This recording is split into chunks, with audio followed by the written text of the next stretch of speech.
We started out this unit by talking about the importance of being algorithmically efficient by using indexes to resolve our queries.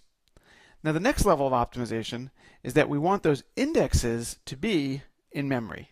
Because if our index is not in memory, if our index is on disk, and if we're using almost all of it, then we're going to find that the performance is severely impacted, even though algorithmically it's much faster than, let's say, traversing the entire collection to get the answer. It still isn't going to be super fast if we have to go to disk to access our index.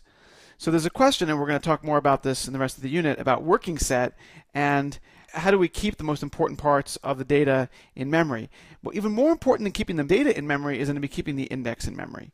So the first question you might have is, how big is an index? Let's go back and look at this students collection that I created earlier. And if you recall, it has 10 million student records in it.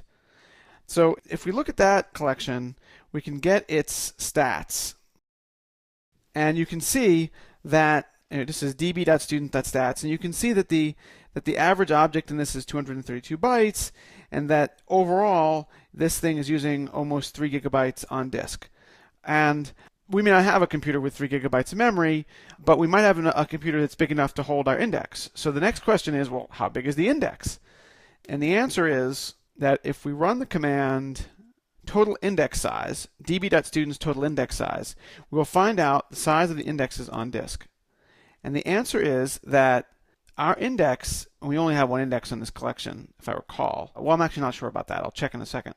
Our indexes are 543 megabytes. 543 megabytes, and now let's look at how many indexes are on this thing. Yeah, there's only one index that we added, which is this index of student ID. So overall, 543 megabytes of space spent on indexes.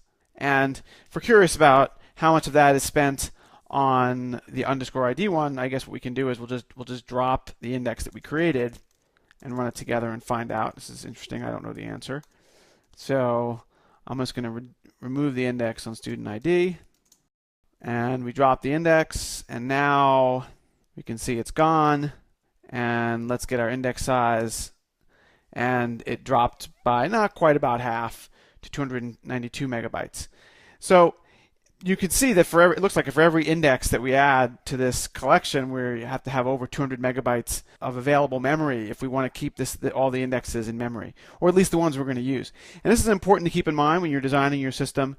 Think about, well, how large is my collection going to be, and how large is my index going to be?